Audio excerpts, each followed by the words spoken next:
Hello everybody and welcome back. As always, I am Mateo311 and this is your channel for everything VR related. Today, we have the ultimate VR starters guide, which is ideal for anyone looking to get into VR for the first time, but I also promise there's nuggets of wisdom here for even the most VR experienced players. Now there are of course links and timestamps if you want to skip ahead to a specific topic, but before we jump in, this video is brought to you by my sponsor, Kiwi Design. Kiwi has accessories for all of your favorite headsets, and they finally started releasing some new products for the Quest 3. On screen we have their brand new extra comfy Quest 3 Elite strap. I've been using head straps from Kiwi for years now, and they're hands down my favorite. There's a link to Kiwi down in the description, and don't forget to use discount code Mateo311 for 5% off and to help support my channel. Now the obvious first question is, what VR headset should you buy? Now, for the last few years, it's been pretty easy to just say, get Meta's newest headset. That's the easy answer, but I'm going to go into a lot more detail and give you guys other options. So we'll circle back to Meta in just a minute, but let me briefly mention some other potential options and also explain why they're not my first choice. The PlayStation VR 2 is a headset that we definitely have to mention because it does give you access to some exclusive games you can't get anywhere else. It also comes out of the box with features we don't typically get like eye tracking and head haptics, and it's easily some of the best VR graphics you'll get without going out and purchasing a monster gaming PC for a couple $1,000s. Now with that being said though, you still also need to own a PlayStation 5 for this. So it's not a cheap investment. If you want to get into VR and don't already own a PlayStation 5, this is an expensive route. And why I definitely don't recommend it is I don't really think the PlayStation VR 2 has much of a future. Now, Sony did recently give us an adapter to allow you to connect your PlayStation VR 2 to a PC, which is a nice option. A lot of people were asking for that. But again, that doesn't help because if you're getting into VR right now, you probably don't have a gaming PC or a PlayStation 5, but if you do have both of those, this is a decent route to explore. I just, once again, want to mention, I just don't believe the PlayStation VR 2 has much of a future. I've heard this from developers. Sony's been signaling in this direction. They're not giving PlayStation VR a lot of attention, and it makes sense. It doesn't make a lot of money for them, and they have a lot of other crap going on right now. So PlayStation VR 2 has been put on the back burner, and it's just a little hard for me to recommend because of that. Now, in terms of other headset recommendations, it's still extremely hard to put anything above the Quest 3 or Quest 3S, mainly because everything else is so much more expensive and just doesn't have the same versatility. If you absolutely hate Meta and refuse to buy one of their products, the Pico 4 Ultra is the closest comparison. It has virtually the same hardware as the Meta Quest 3, and basically the same overall functionality with mixed reality, the ability to watch content like Netflix, standalone VR gaming, and the ability to connect it to a PC. The only issue here is one, it's not available in the States, so that cuts out most of my viewership right there. They're not going to want to have one of these mailed in. I don't recommend that because you'll lose warranty options. It's just not a great route to go. And on top of that, you're not going to have access to any of the awesome exclusives that Meta is making, like Asgard's Wrath 2 and Batman Arkham Shadow. So it's still hard to recommend one of those headsets. Now, if you're going the PCVR only route, which is hard to recommend these days too, because PCVR does not get a lot of attention. Everything is meta these days. But if you only want a PCVR, probably the two best headsets out right now are the Big Screen Beyond and the HTC Vive Vision Focus. When it comes to the Big Screen Beyond, it's easily the most comfortable headset I've ever used, but this is definitely not the headset for first-time VR users. It still has the cumbersome old-school base station setup, which you have to purchase separately. This headset is mainly for people who already have PCVR and are just looking for an upgrade. And that final option, the Vive Focus Vision, is a decent one, as it does offer up standalone gaming, PCVR gaming over both wireless and wired lossless connections, eye tracking, extremely high resolution panels, plus mixed reality and hand tracking. The problem here though is you're looking at a $1,000 price tag, and when it comes to standalone gaming, it's utilizing last gen's tech, meaning its internals are only equivalent to a Quest 2. So when you analyze all the other options out there, it's pretty easy to understand why the Quest 3 and Quest 3S just become the easy choice. So let's decide between the Quest 3S and the Quest 3. Which one's right for you? What's the major difference? First off is the price. Now, if the limiting factor for you is the price tag, the easy answer is the Quest 3S at $300. Look at that compared to everything else we've already mentioned that go from at least $500 to $1,000 or more. So $300 is an insanely cheap way to get into VR, and it has modern technology, tons of great games. It's just a super easy recommendation. But if you have a few extra bucks to burn, you could go with the MetaQuest 3. It's going to give you a little bit better display, higher resolution there. It gives you the pancake lens, which has excellent edge-to-edge clarity. But I have tested out the 3S, and honestly, it's not lacking. It's no slouch. It's going to look just as good in most cases. So honestly, if it comes down to the price tag, get the Quest 3S, and I don't think you'll be disappointed. But if you got extra money to burn and you think you're going to love VR or you're upgrading, go with that Quest 3. Pancake lens is hard to go back from once you've used it. Now, I don't want to spend too much time on Quest 3 versus Quest 3S because I did a full video on that topic, which I will link above. Here, I'll just hammer home the fact that the Quest 3S is an absolutely amazing deal at only $299. You'll get everything from top quality standalone VR games to high quality mixed reality, a device that functions extremely well as your own personal media station, and the Quest 3 is also recently broken into productivity apps, so you might even find that you enjoy working inside of your headset. But now that we've decided on what the best headset to buy is, once you get into VR, you might notice that you have a problem. It could be motion sickness or you're just uncomfortable. And lucky enough, I have solutions to both of those. Now, motion sickness is a bit of a tricky one, but I do want to say if you are someone who has experienced motion sickness or tried VR and got nauseous, don't worry, there's hope. These tips are going to help. And 95% of people adjust rather quickly. They get over motion sickness completely and they're fine. Now, there's a smaller percent of people that it takes a lot longer, and an even smaller percent of people who might just never adapt. Unfortunately, now there are some high-end solutions for them, which I'll get to. But just starting off with the basic stuff. You got into VR, you're playing, you're enjoying it, and then all of a sudden you're like, whoa, I'm feeling weird. This is what you need to do. This is the number one lesson. The second you feel any discomfort, get out of VR. Don't push it. I don't care if you're super excited or you think you can muscle your way through it. Don't try that. That's not the right solution. Get out, take an hour-long break, and then when you feel 100% normal, get back into it and slowly adjust. Now, there are games I recommend you start with, which again, I'll get to that topic next, but you want to start with games that don't move you around much. Games where you physically move. That's where you won't have the separation where the signals your brain's receiving and your body receiving don't match, and that tends to make people nauseous, cause vertigo. You won't have that in room scale games where you physically walk around. So start with things like Beat Saber and other titles where you actually physically walk around and you're not using the joystick artificial locomotion to move you. This is a great first start. Now, a few other options that can help include having a fan blow on you while you're playing, chewing ginger root, or using a ginger supplement, as they're known to fight off nausea. And finally, there are some over-the-counter medications like Dramamine, but honestly, you don't want to be drugging yourself just so you could play VR. The real solution here is time. Start off with slower-paced VR games where you don't use a controller to move around. So unfortunately, that means yes, you might have to wait a little while before trying Batman Arkham Shadow, but again, it's totally worth it, especially if you're getting nauseous anytime you put on the headset. Now, I'm sure there's going to be some people going, motion sickness? I didn't get any motion sickness at all. And I tend to see that a lot more in younger people. They adapt to this like instantly. They just jump right into a game and they're out of the gates, you know, with any title they want to play. But some of us older people, it's not as easy. Now, the other aspect is just overall comfort. You put on the headset and you're like, I can't keep this thing on long. It's hot, or it's bulky, or the strap's pulling too much. It's uncomfortable. I honestly recommend that if there's any discomfort, go out and get a third-party strap. You want to get an Elite strap. I recommend Kiwi. They've been my sponsor forever. They're super plush. You know, you don't get any like pressure points on your head. I think it's way better than the Elite strap that Meta sells. But that's my personal preference. You go look at a bunch of different ones. There's Bobo VR. There's Kiwi, my recommendation. And there's the official one from the Meta store. Now, all of them, I've utilized all of them, and they're all good. Kiwi just happens to be my favorite. And again, there's a link to everything I talk about in today's video down in the description. From the headsets to the third-party accessories to the games. Anything you want is down there, and I have some discount codes and stuff like that.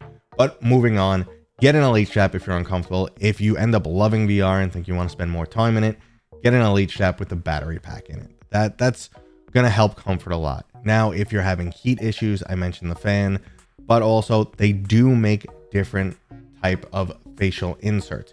There's some that are open, that if you kind of don't like the claustrophobic feeling of VR, which is weird, I want, you know, maximum immersion. But if you're someone who doesn't want to have a little bit more visibility in your room, they do make new inserts that have an opening. They also make different materials that breathe a lot more, or they make materials that are a lot better for like working out in VR. If you're someone whose face sweats a ton, they will make silicone covers. So there's lots of different options for you to play with, but that really goes into personal preference. But comfort is highly subjective, so I can't tell you what's the absolute best accessory for you. I can only name some of the options out there, and you might have to do some trial and error. Now, another option you might deal with out of the gate is dealing with some blurriness.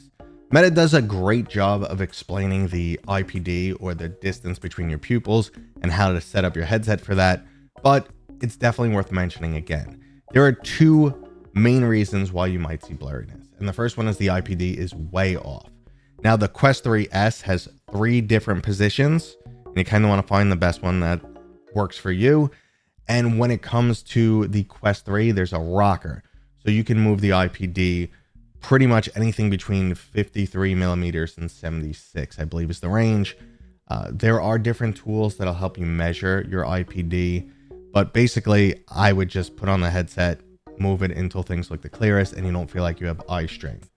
That's what's worked for me, and I did find my actual IPD. I eventually measured it, but I was actually able to find my exact IPD just by dialing in the headset to what felt correct. Now, if you're someone who uses eyeglasses or have a big fat giant nose like myself, you might find that you can't fit your glasses into the headset, or that the lens is actually pinching your nose. Luckily, there are once again solutions for this problem.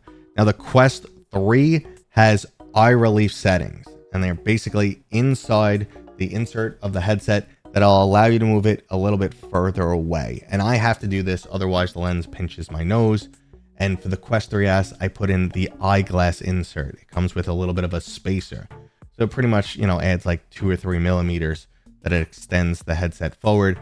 And for most people, they can then fit their eyeglasses in. Now, there's also the concern with, oh, are my eyeglasses going to scratch the lens, which could happen, which is not ideal. So in this scenario, you can go out and get prescription lens inserts. They sell them directly from the Meta store. They're through the Zenny brand, I believe it's called. And another third-party accessory that I've utilized is VR Rock. So you go, you send them your prescription, and they basically make little tiny inserts that just pop right into the headset, go over the lens, and they'll correct your eye issues. So I'm actually going to try that in the near future. I haven't really needed glasses. I'm still 20/20, but I'm getting to that point where it's a strained 20/20. I have to kind of squint a little bit.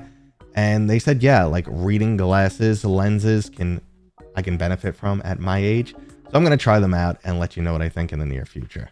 But now let's get to the important stuff, and that's the games. I want to start off with some recommended starter games, because like I said, you probably don't want to go too hard right out of the gate. Luckily, Meta does offer up a few great demos, and I highly recommend you try them all. Beat Saber, Creed Rise to Glory, and Space Pirate Trainer are all titles I highly recommend. They'll show off a nice variety of what VR has to offer, and they shouldn't overwhelm you even if you're a VR noob. Now, these are also room scale titles, meaning you physically move around your room while you're playing. You don't use artificial locomotion like pressing the thumbstick on your controller. These are usually really easy on people, don't cause any motion sickness. And if you're experiencing, some type of sickness during these games, you're gonna have to take it really slow. If you feel completely comfortable, yeah, I recommend you move on to some other titles. Maybe you want to play a battle royale game, then you could jump into Population 1, which is free. Our next topic, free games. Now, I have plenty of videos on the subject of free games, but if you're looking for shooters, yeah, Population 1 on the battle royale side. I also recommend you check out Hyperdash. Now, again, these might be a little bit too fast-paced for someone new to VR, but they're options to look into. There's also the whole VR social scene, and on that topic, I'd recommend VR Chat and Rec Room. Now, Rec Room also has the option of allowing you to switch between teleportation and thumbstick locomotion. So you could get into that game, see what it's all about, and also use it as a free test to see how you handle artificial locomotion. You could turn on this option in the settings and find out how your body reacts to moving around in a VR game. Now, I could stay on the subject of starter and free games for an hour, but instead I'll just put a few links above where I cover starter games, free games, and the best overall VR titles. Now, on this topic, I'll also mention the fact that the Quest comes with 3 months of Meta Quest Plus for free. This is their subscription service. So definitely check it out. There's some amazing games on there. I highly recommend Demio, Walkabout Mini Golf. These are easy games to get into. Definitely qualify as starter games, completely different genres, great way to meet people. Go for it. Try those two. Highly recommended. Now, I did already mention some recommended third-party accessories, but I'll go into a little bit more detail now.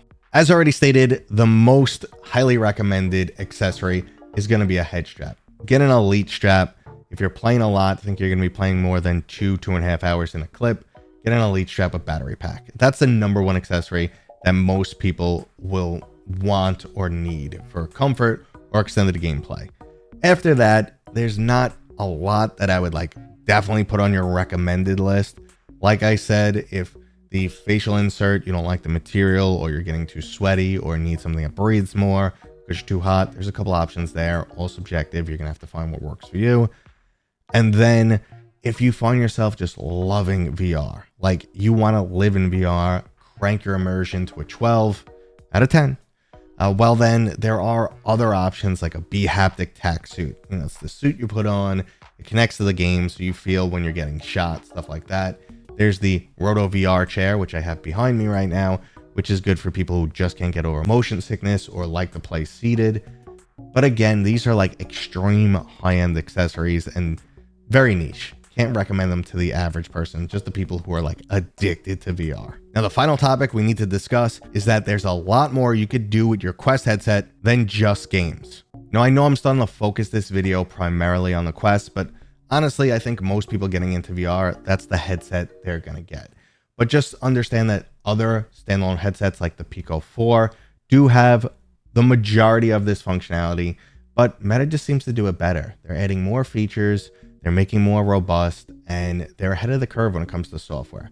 But let's get into some of the things that you can do besides gaming. First up is just using your headset as a mobile media center. You can watch everything from Netflix, Disney Plus, Hulu, you name it. Basically, all the streaming services can be accessed from this headset. There's even multiple different ways where you could save videos onto the headset and go and enjoy some TV shows or a movie while you're traveling. I personally have used my Quest on an airplane, and it has made traveling so much better. Now, mixed reality is also a new capability that I will admit is in its infancy. There are some mixed reality games out there, but they're not very robust. It's like when VR first started out. It's a new experience. I highly recommend you try it out, see if it's right for you, because it's only going to get better. Mixed reality is pretty damn cool. It's great to be able to also just double tap the side of your headset and be able to see the world around you, get out of VR for a second, talk to your family, do whatever you need to do, find something you dropped, whatever the case may be. Mixed reality is something you should utilize, even just for the basic necessity of navigating outside of VR, but try it for the games and the experiences that it has. There's some really cool ones out there. Like personally, I like something called Laser Limbo. That's a cool one to try out. There's a bunch of different games if you're looking for something more robust. Starship Home is pretty much an interactive story that turns your room into a spaceship. There's great options out there. Just know mixed reality is still a bit gimmicky, but it's only going to get better. Now, if you're in a household where everyone loves the game and you're planning on picking up multiple different headsets, make sure to check out Meta's app sharing. So in most cases, you won't have to rebuy a game 10 different times. You can just put it on your main account and share access to everyone else. Now, app sharing will occasionally have some limitations. You can't share every single game, or you might need more than one copy to play online. But if you have a family with multiple different headsets, you definitely have to set this up. It's a no-brainer, sharing the games, not having to share headsets, having multiple people being able to access the whole library at once. Game changer. Definitely recommend.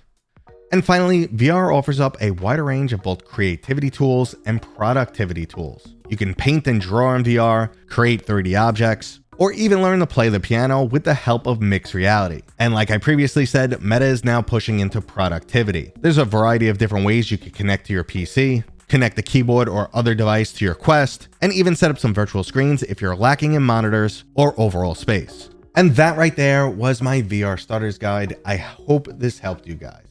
If you're new to VR and there's something I didn't go over, please drop it down below. I will do my best to get back to all the comments. I honestly try. Sometimes it's overwhelming, it's too much. But if I miss something, if there's something you're still confused about, curious about, games, hardware, whatever it may be, drop it down in the description. I will do my best to get back to you. Now, if you enjoyed this video or it helped out, please give it a thumbs up. If you're new here, consider subscribing. And as always, I'll see you guys on next time.